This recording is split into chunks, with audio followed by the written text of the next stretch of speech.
Kia ora koutou and welcome to Takatāpui Talk. I'm Donald Hollingsworth. This week, I'm honoured to introduce someone whose journey is as remarkable as it is inspiring.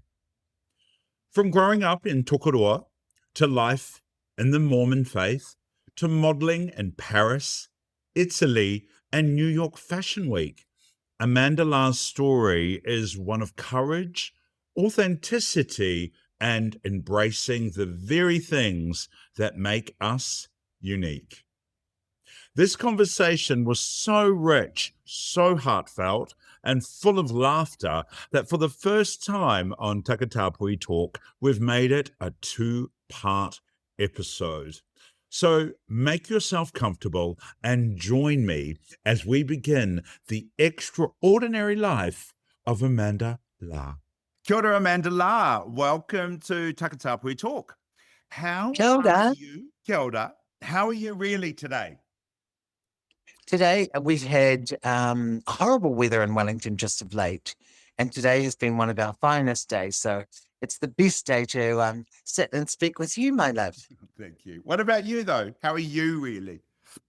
Great. Yeah. Life is busy. Yeah. Very good. Lots of things happening on the peripheral. So I'm keeping myself as busy as I possibly can. Yes, especially in our market, right? Yes.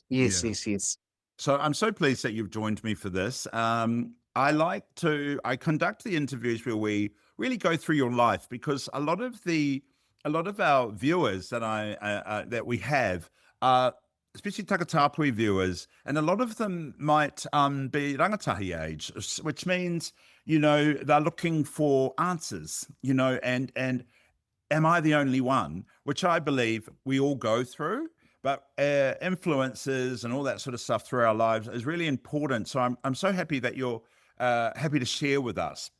So where did you grow up, and what was your upbringing like?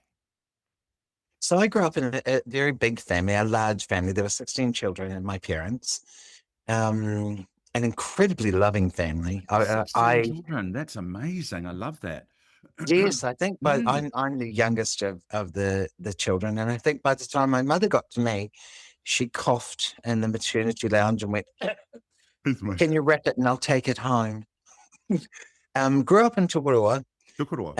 My whole life was, we were never hungry because of all the children in our family. We were never lacking in entertainment. Had the most incredible parents. My mother was part of the Māori Women's Welfare League. So we always had aunties, and there was always events going on. My sisters were very active in sports. I was not so active. If you threw a ball at me, it'd probably hit me and I'd cry. I was one of those children that didn't like to get my fingers dirty. So, but I can cook a scone. And your whakapapa? So I'm from Raukoa. Fabulous iwi, amazing cousins, very acclaimed family. Like we have, my nephews and nieces have done incredibly well in their lives. Lots of entertainers, lots of sports personalities, the army. Wow. So we've been surrounded by greatness. My sisters were incredible human beings. So out of the 16 children in my family, there are only 4 of us, plus our whāngai brother alive. Everyone else is gone. Oh my gosh. Wow. Okay. So it's given me a whole perspective on how I view life. Yes. We are not given tomorrow, so we live the best that we can today. There's only 5 of you left. Wow, that's huge. Yeah. And did you all live together? You had a period in your life where you were like, there were 16 children in the house with you?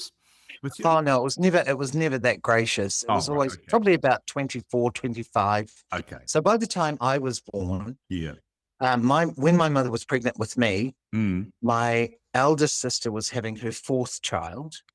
My second eldest sister was having her 2nd child. And another sister was hapu. So my mum went to antenatal classes with her daughters. I love that. And when I was born, my two nieces, I always thought were my sisters because my actual sisters were working. And as a young person, I was always baffled why these ladies would come and pick up my sisters at the end of the day. Yes, yes. Well, they weren't picking up their sisters, they were picking up their daughters. Right. Because And so everybody I was your thought, sister. You're a whānau. yes, Yeah. yes. Yes. And then in my mother's family, and my auntie had 21 children. Wow. And then her sister had 12 children, and they all lived in proximity, quite close. Yeah. So I always had cousins, Yeah. nieces, nephews, grew up around a lot of babies. Our family was really an eclectic array of fabulous people. So you were never really left alone. No, Never. no, or felt alone. Yes. So you definitely felt like you belonged growing up, because that's an incredible whānau. That's a beautiful. Oh, honestly, it Yeah. really is. I mean, I went through a few trials and tribulations myself, very artistic in terms of my thinking. Sure. I saw things differently to the others, and I was never berated for that. My mother was very, what's the word? I think if there was an angel that lived on the planet, she would have been that. There was never any judgment. No. She always encouraged and nurtured all of us. If we were sports minded or academically minded, if we were creative. Mum was very creative, and we were very steeped in our marae. So we were always at Hitu marae. Cool. Yeah. And that meant that my mum's family were quite close in Tokoroa. When we got to the marae, it was all the extended whānau. So all our cousins, we all grew up with cousins, and fabulous life. And really decorative. That is what is so special about being Māori, because growing up, my mother came from a family of 16, and her sisters, they were my mothers. You know, when you go to their house, you're not on holiday, you're a child with your other cousins. And I had 65 first cousins. So, you know, the whānau dynamic is just magical. And I always think that. And I get so, you know, it's just so lovely to hear how it worked for you, because it works, doesn't it? You know? It really does. And see, when we would go away on holidays, it was never like I used to look at my other friends, and they would go away to the beach, and we would go away to the beach, but there would be 6 cars, and my mother would have 3 people. Yes, so we had I'll never forget this story. This is one of my favorite stories. The first movie I ever went to go and see was, I think it was Mary Poppins, and it was in Tauranga, and we were at Makatu Beach. And we had a red truck. So mum and my 2 sisters were in the front, and there were 17 children from the ages of 4 to about 11. We had mattresses, and we would sing at the back, and it was great. Yes. When the truck parked outside the movie theater, I remember mum getting out, and then they opened the back of the car, the truck. Yes. And one by one, all these little children hopped out, and we all called my mum. Yeah, My cool. nephews and nieces called mum. Yeah. Yeah. So a lady was standing there looking at these 17 children, and then my mother standing on the side counting all the children, making sure we were all close and we were all dressed nicely. Always. And the lady was saying to my mum, "Are these all your children?" And because she was concentrated on the children, she said yes. And when we went in, we got like 21 ice creams, 21 packets of chips. And then, you know, the long aisles in the movie theater? Yeah. We took up one whole aisle, not knowing what was going to happen. And as the lights went down, all the Deha children started screaming and scrambling over the seats to get to mum, because we'd never been in the dark before. Oh my goodness. And then you hear the da-da-da, and it was loud, and you could see all the children like this underneath the seats, grabbing hold of my poor mother, and she had to sort of calm us down. So we took up one row, and then, if I remember correctly, there were 2 children to each seat, because the noise was so loud, the screen was so big. It was one of the most thrilling events, but the scariest. Now, how could you get scared of Mary Poppins? Well, It was the delivery of how it was delivered, in this theater. It went dark and no one was used to that, so it makes Yes. sense. Yeah, makes sense. It's Makes one of my perfect favorite memories as a child. And I remember sense. going to the beach, and the family would go out and they'd go fishing, and there would always be crayfish, and there would be like 5 or 6 tents, and we would all gather in the morning, and Mum would say what we could do and what we couldn't do. And the clay, there was always food. Like Yeah. we would have breakfast, then morning breakfast, then 10 minutes later we'd have sandwiches, and then there's lunch. And then we'd be able to invite other families over Yeah, to cool. join us. And dinner was incredible. Mm. So Well, I've got wonderful memories of my childhood. absolutely. I love all the people that were around you. What sort of mahi did your mum do or your parents? Were they So Tokoroa? Dad worked out at Kinleith. Mm. I was never sure what Dad did. I just remember when he used to get off the bus, Mm. um, we would run up the hill. There was our house, then 2 other houses, and then at the top of the hill, they used to drop my father off. Mm-hmm. And you'd see all these little Americas just waving out. And Dad would always come home and he'd bring like a packet of biscuits or something. So, for dinner, we weren't the richest, the most Oh, wealthiest no. family, But the but food. that packet of biscuits was such a treat. Yeah. Mum stayed home. I don't ever remember. Oh, she was a nurse. Mm. And I remember she used to go into the hospital at times. But no, she stayed with us. She was always with us. Like I remember getting up in the morning. Mum would get up in the morning. She'd chop the wood for the fire. Mm. Yeah. So we'd get up in the morning and make our beds Mm-hmm. and have our showers and stuff and get ready for school. And we always had breakfast. Mm. I used to feel sorry for some of the other children because they didn't have breakfast. Like for us, it was normal. Yeah. Yeah. But there were never, I don't ever remember our house having less than 10 children Mm. my whole life. Yeah.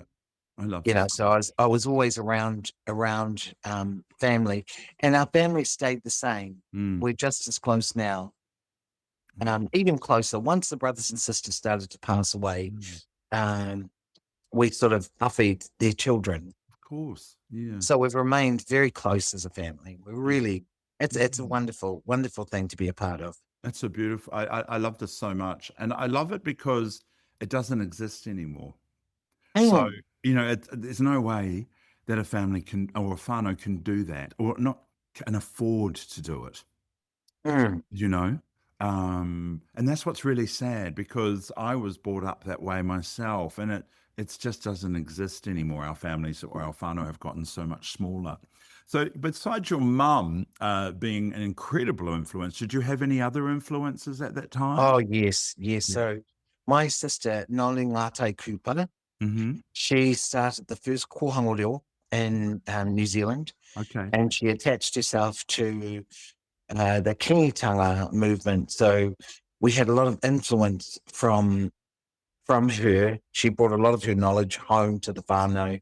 Mm-hmm. When she started kōhango reo, if you go to the district office here in Wellington, they've got a huge painting of her. Oh my goodness. And I was doing a gig for kōhango reo. Yeah. And this man kept on looking at me. So I'm in full drag. Yeah. Yeah. And he kept on looking, and I was starting to feel uncomfortable. Yeah. So I thought maybe because of his age, he doesn't like drag queens. Yeah, you're right. Yeah. But anyway, I finished, and I was sitting down and having a beverage, as you do. Yeah, of course. And he came up to me. He says, "Could I show you something?" And I said, "Yes." So he took me out the back, and we went down these dark corridors, and I was thinking, "Oh, Lord Jesus, What's he going to show me? he's going to kill me. Lord, I'm ready to come home. I'm ready." And he took me through all these passages, and then we went into this office and he turned on the light. And I'm a little bit bewildered. I don't know what you're doing. Mm-hmm. And then he pointed to this massive, huge portrait. And he said, "Who is this lady to you?" And I burst into tears. It was my sister. I'd never seen it. You'd never seen it. No. And he said, "Do you know Ngātai Nolene Cooper? Mm. She started our first kōhango reo." And I knew as a young person that she had done that. I didn't realize the majesty that was attached to that. So that was one of my sisters. Another one of my sisters, Phyllis Paritapu Clark, was the first ordained a Māori female minister to the Anglican Church. First ordained, and Māori, obviously. That's a first. Aye. Wouldn't have been a first, yeah. Yes. So, and a lot of my sisters are very, very highly educated. So I grew up in a household of women that were very wahine toa, but had the grace and the elegance and the simplicity of my mother. So they were never bragging. So a lot of their achievements and a lot of their accolades that they had achieved in their lives, I didn't find out till after they passed. And then it wasn't until their tupapaki was there. And then all of these people were coming from out of the woodwork, sharing, all the love and the devotion that my sisters had given. And it was to me, it was a strong reflection of who my mother was as a person. I think her love language was service. And that has filtered down through us as children and now our children. Yeah, exactly. And then you would have also grown up seeing your father working very hard. And even though you're not actually, he's not telling you how to work, you're watching him, because my father worked very hard too. And it gives us, it really strengthens the way that we work hard ourselves. We just know how to do it naturally and know the importance of it. Yeah. And well, see, with my father was at work. I think he worked 6 days a week. He was a provider. Because all of his wages went to my mother, who was feeding the whole tribe. Yeah. And it was interesting. I always thought, don't these people have food? Why don't they stay at their own house? That sort of thing. But I have strong memories of the people that she supported when they become self-sufficient. All that mana and all that afi came back to our family. Yeah. It was beautiful. Yeah. And my mother also started, it's called Ngā Waka, which was established in Tokoroa, and it was the first Māori marae for the community, for Māori who didn't have a marae or didn't affiliate themselves with their tikanga or their Māoritanga. It was a group of 5 families. So we were one of the first families in Tokoroa. And my parents established Ngā Waka. So their parents, like my mum and these other 5 families, they become part of our family too. We're blood related, but now as adults, we consider ourselves whānau because of our parents' shared experience. Yeah. Oh, it's beautiful. When did you have any understanding of identifying as Takatāpui? I mean, there wouldn't have been a word for it, I imagine, but when did you feel different or? I think I was probably 16. I always knew that I was different from the boys. Yeah. The boys were, they like to go pig hunting, and I have a strong memory. I think I was about 7. I don't know how I got into this situation, but they took me pig hunting and I had a pair of shorts on and I got cut by the cutty grass. Oh, you would have thought that someone had murdered me. Oh, well, I would have felt the same, yeah. Oh, look, I threw my head back and yeah. I screamed and cried and, the hoopies coming down. Yeah. And that cry when you're, so I had to go and sit in the truck and I ended up making little doll's houses out of twigs. So I knew then, I was different, and I loved watching programs like Wonder Woman and the Flying Nuns. So any chance I got, I used to spin around in the backyard and make the noises, and then I'd be running over fences. And I'm sure my father looked and thought, now that's different. But again, especially my sisters were very, very understanding. They affied my uniqueness, and that's followed me all through my life. My sisters have been great. Well, you're the baby too, Yes. Yeah, the baby in the whānau has a particular, position. And it sounds to me that you had no feeling you needed to be protected, like school was fine, because your school was great. whānau were half of the school. Yes. I did notice once I sort of established that I was different, I think my mood changed and I wanted to be more, I think the word would be more hakabutch. Oh, So I started beating up the Pākehā people all right. and taking their lunches, and Yeah, yeah. I spent more time in the principal's office, and my parents couldn't figure out of all of their children, why was Why? this Yeah. child playing up so much? Yeah. And I attribute a lot of that to my inner self, Mm. not understanding, because I was very well when I was in Form 3, I was the shortest in the class. Hmm. By August that year, I was the tallest in the school. Right. So I Right. actually thought my bed was shrinking. And I Right. was always so tired. I used to get home from school and, That's your we all had Yeah. jobs to do. Yeah. But I said to my mum, I think my bed's shrinking. And I noticed, I was starting to tower above other people Yeah. and eating a lot. Yeah. And I remember she took me to the doctors, and he said that I was going through a growth spurt. Mm. So by the time the end of that year come, I thought, I'm tall now, and girls were starting to take notice, and I'd think, oh, John, Mm. Yeah. why are you looking at me? Yeah. And while the girls are looking at me, I'm there looking at the boys, thinking, Yeah. wow. Wow. Mm. I mean, that's So right. it took me probably, I didn't really enter that realm because I was really unsure Yeah. of where I was placed then. Yeah. So I didn't really start looking at meeting other LGBTI people till I was probably 18 or 19. And by that time, both my parents had passed. Oh, okay. So I had a very swift introduction to death. My sister died, and then a couple of years later, my mother died. Yeah. A couple of years later, my dad died. A couple of years later, my sister died. And because they were much older than me, grew up in with a strong religious knowledge. Yeah. And then I went through a whole period when I really disliked God. Yeah. How are we meant to survive as a family without our parents? And Yeah. now our sisters are gone. And you're only 18 too, Yeah, and I was young. So I stopped going to school. Like, I went home to look after my mum. Mm. And that was a trial Yeah. because my sisters were very pedantic. My family are very clean people. Yeah. So Sure. everything had to be immaculate. Yeah. So I would get up early in the morning, try to clean the house before the sisters arrived. Yeah. But then my mum would get hungry, so I couldn't hang out the washing. I'd have to feed her. Mm. And then when they'd arrived, the washing wasn't done. Yeah, So no, they no. saw the things I didn't do, Yeah. not the things that I was doing.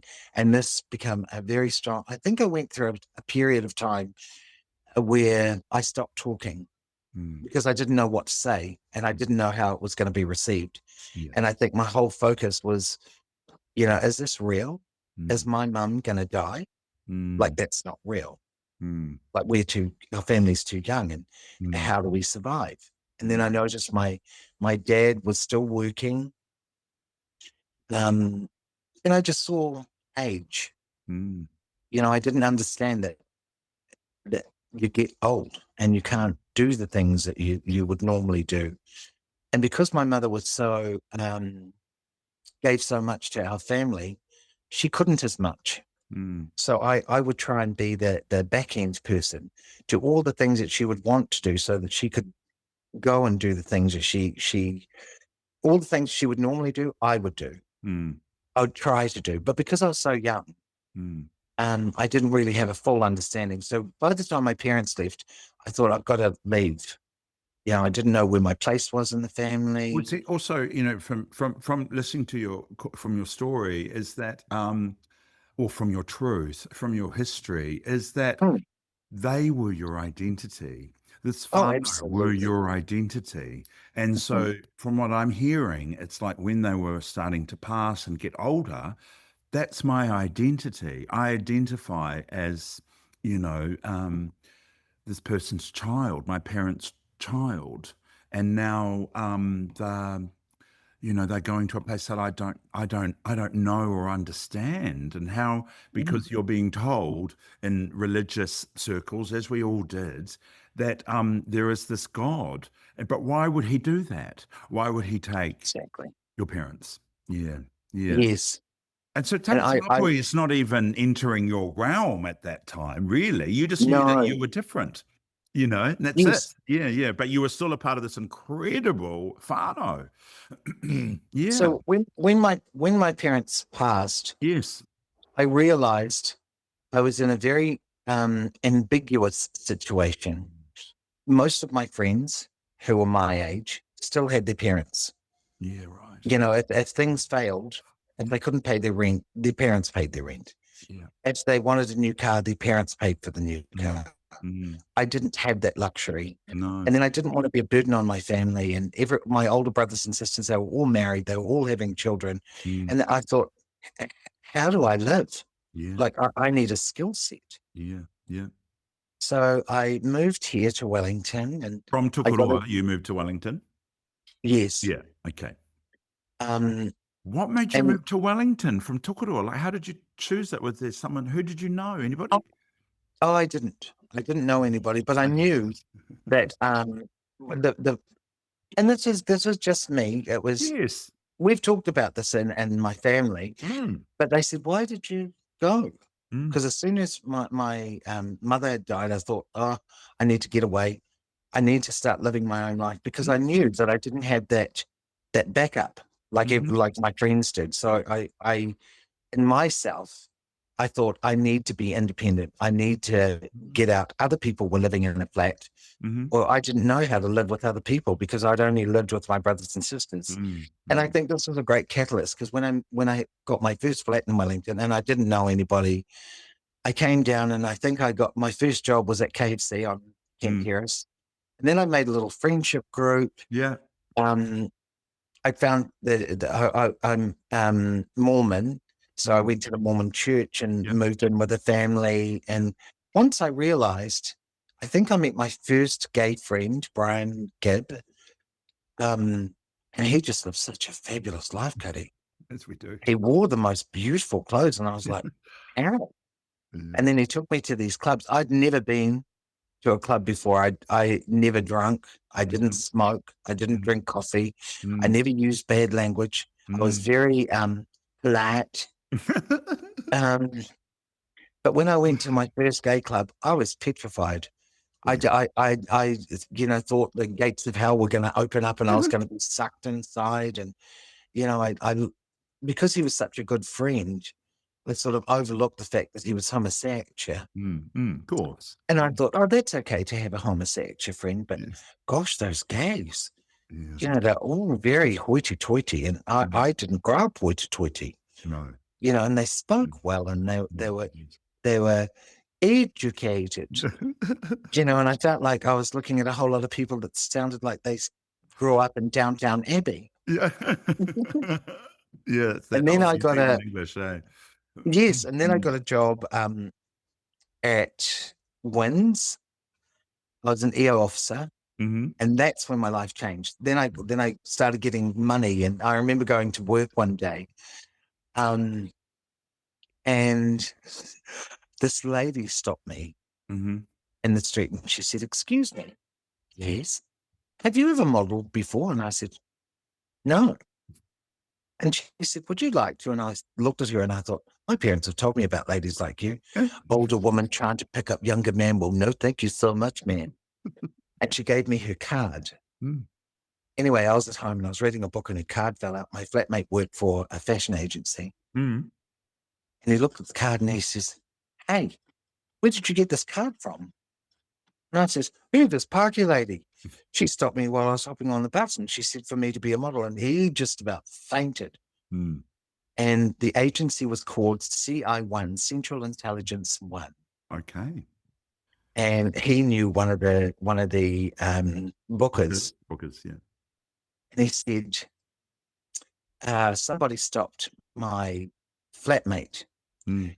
And she was Miss New Zealand, the blonde one. Lorraine Downs. Lorraine Downs is the one that stopped me.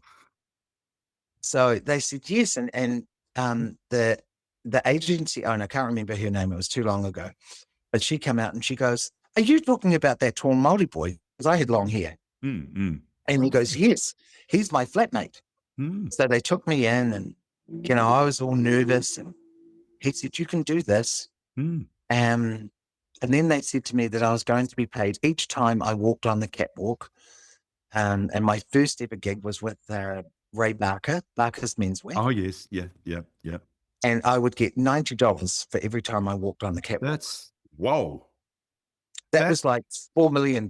Correct. Yeah. That's a lot So of I money walked, at that time. I walked, Absolutely. yes, I walked 5 times. Oh. And when we finished, she said that I've got a good look.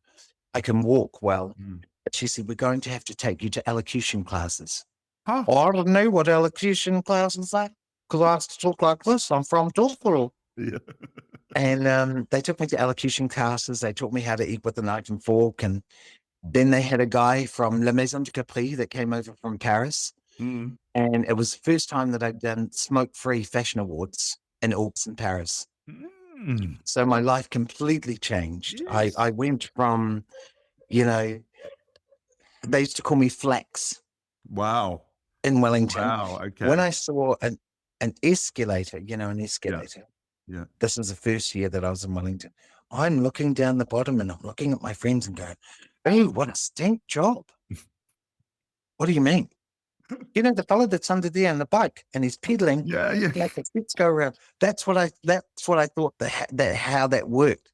Yeah. And when I got into an elevator and the doors closed and the voice came over the thing, I thought it was God, Yeah. that he was coming to take me, and you could feel the movement going up. I'd never experienced things like that No, before. that's right. And that's And coming from Tokoroa, we had 1 2-story building, which was, I think, the BNZ Bank. And as kids, we used to run up and down the stairs because that was more than 1 level. Yeah. Now I'm living in the big city and they've got traffic lights and, I'm catching public transport. Yeah. And I'd write to my family and I'd ring them. And I remember my phone bill one month was $300 because all of these things were happening. So I'd be ringing home telling my Yeah, of family course. Yeah. what was happening. Mm. And then I think my life it dramatically changed from then. I was starting to speak properly, and Mm. I looked at the fashion industry. Yes. Liz, sorry, excuse me. I had this as a memory. I don't know if you can see this, Wow. but that was me at 24. Wow. Wow, man. Well, what I was really, I was going to ask you, as when we're finished here, that if there's anything you wanted me to put over the top, not over the whole thing, Yes. as you're telling your story, I would love to be able to do that. Wow. So I ended up. And that was your comp card photo, basically. That was on your composite card, or one of them. That was the first photo shoot that I did for Mogo Dale in Italy. I was 24, and they did a whole series. And then I did, I think my sister still got the magazine for Women's Day. Mm-hmm. They did a whole collection on, I worked for people like La Maison de Capri, Talia, Provincia, all these fashion houses while I was in Europe. Mm-hmm. And it was amazing. I did some really incredible work over there. Mm-hmm. So by the time I come home, I was quite settled. Yep. My sister and her children were living in Auckland, and her and I are very close. So I didn't come back to Wellington. I moved to Auckland and met my partner. Okay. So him and I were together for 5 years. We bought our first house, I think, by the time I was 28. Mm-hmm. And we had a fabulous life. Mm. And then I said to him, I keep on getting, like I was doing television work.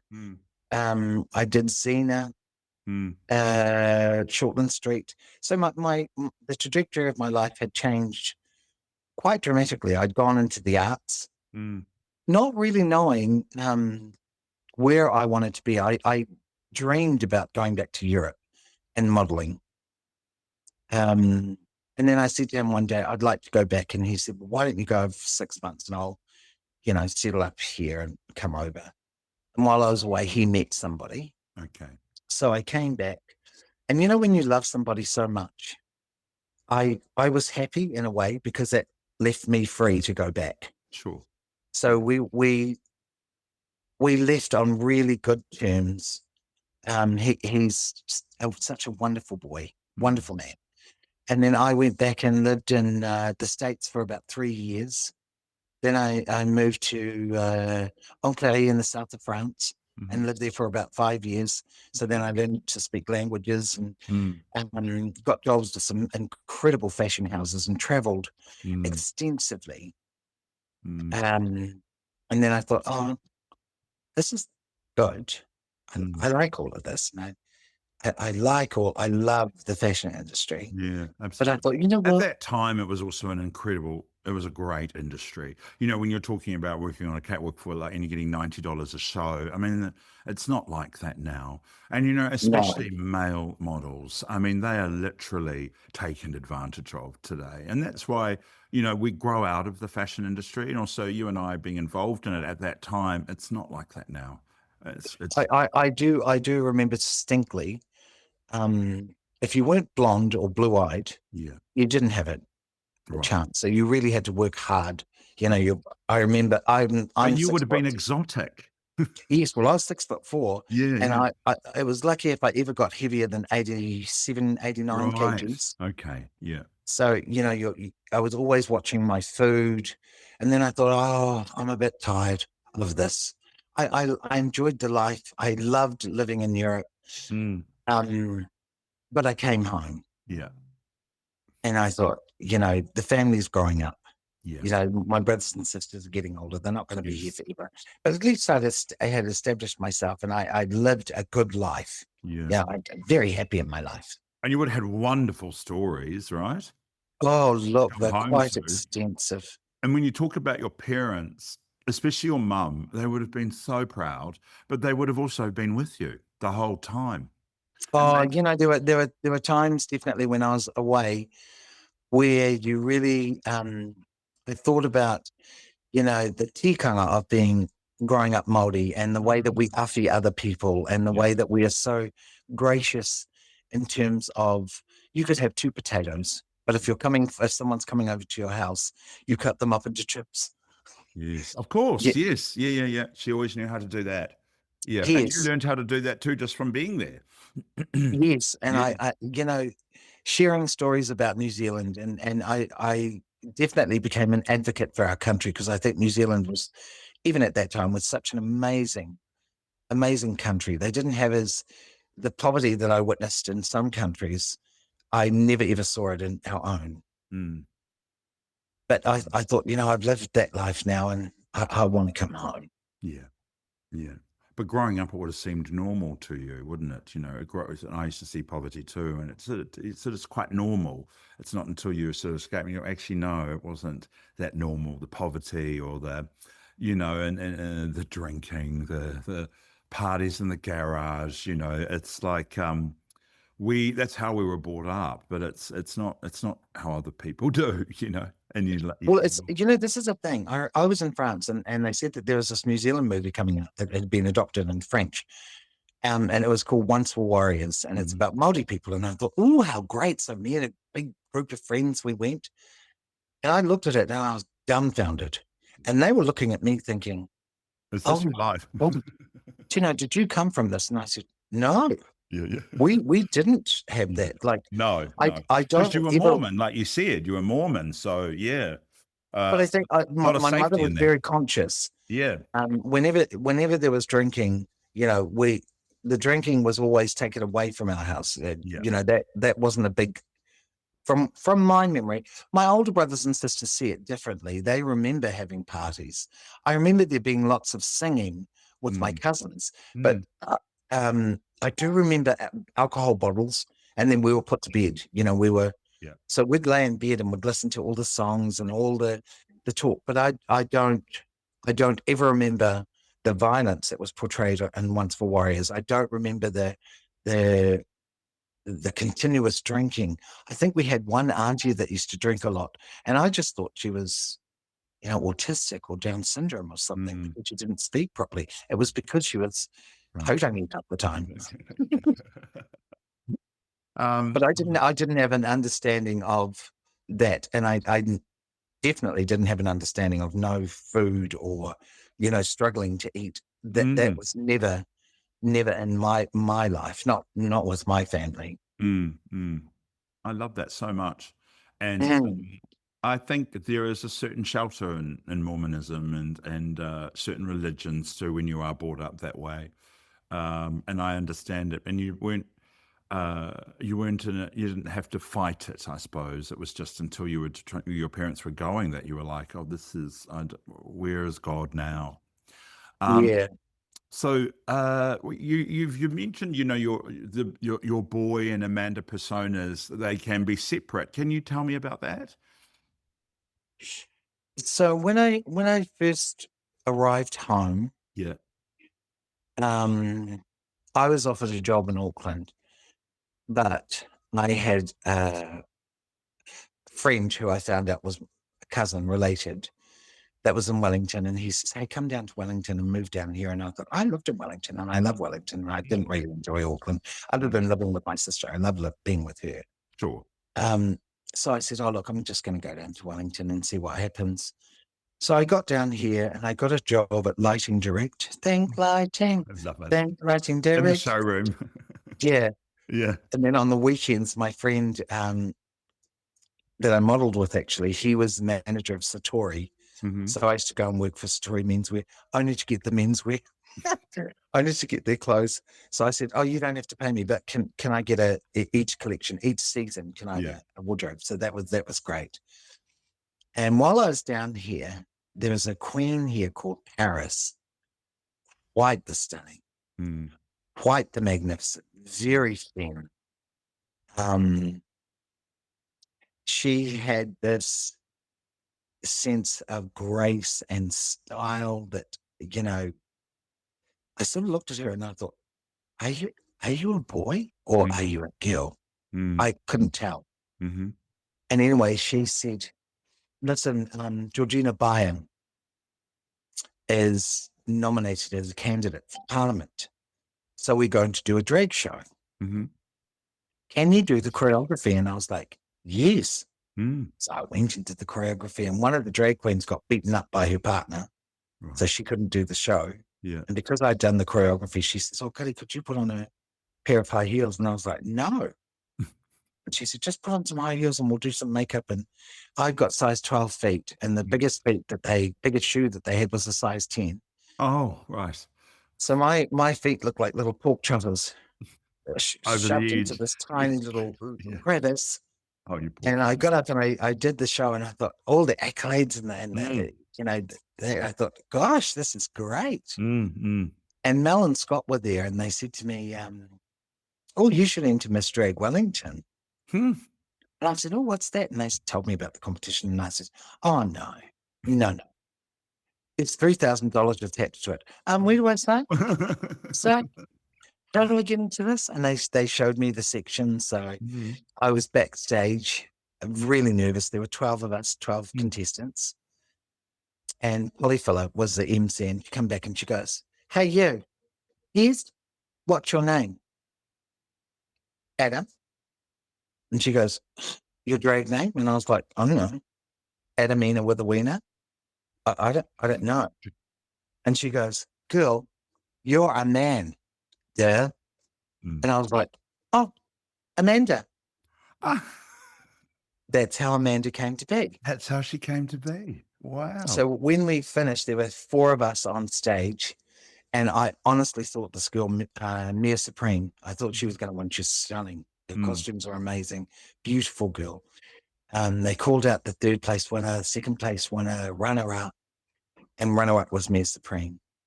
And then they said the new crown holder for Miss Drag Wellington 2004 is Amanda.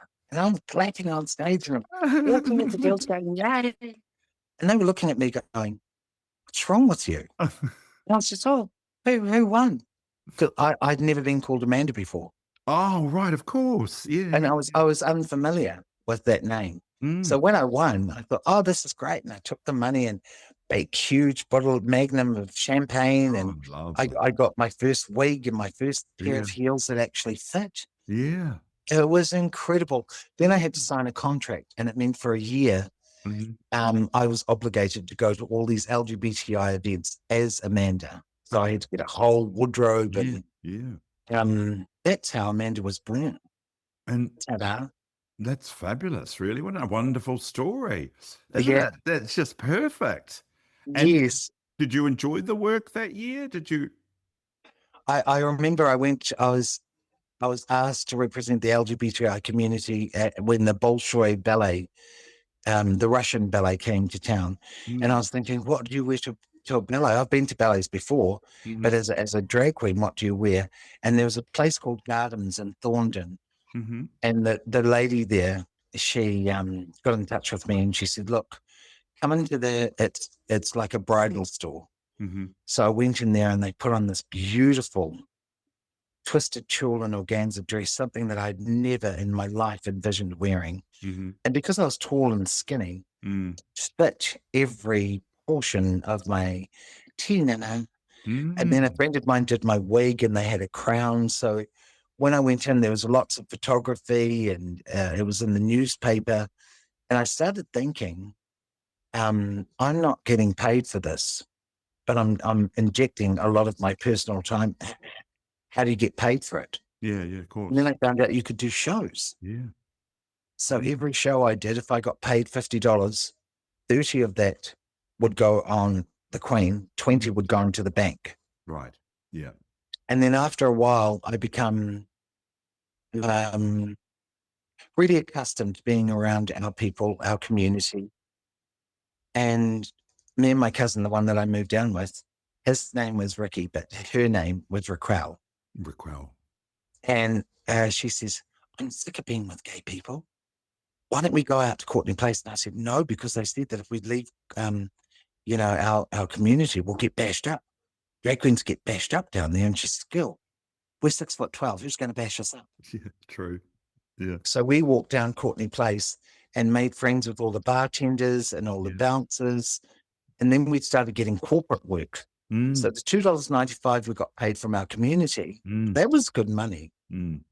But the people like Good Luck Bar, they were paying $300, $400, $500 each for the same amount of work. Okay. Yeah. But your price went up. And then, I started meeting the people from Weta. And then I realized in an average week from my normal day-to-day working life, by 2011, I realized I could make more money in the weekend doing shows as Amanda than I could in a whole week working in a 9-to-5 job. So then I started an agency called Wig Entertainment. Okay. And I started talking to other girls and getting us gigs. Yeah. And that's really how Amanda started. I looked at her more as a business, and I designed her to replicate my sisters, my mother, to keep her very simplistically elegant. Next week in part 2, we explore the woman behind the glamour, the friendships, the chosen whānau, the Takatāpui pioneers who inspired her, the legacy she hopes to leave, and a beautiful conversation about what truly matters in life. Thank you for joining us for part 1. If you've enjoyed this kōrero, please like, subscribe, share it with your whānau, and leave us a comment. Every share helps preserve and celebrate our Takatāpui stories for future generations. Until next time, mā te wā.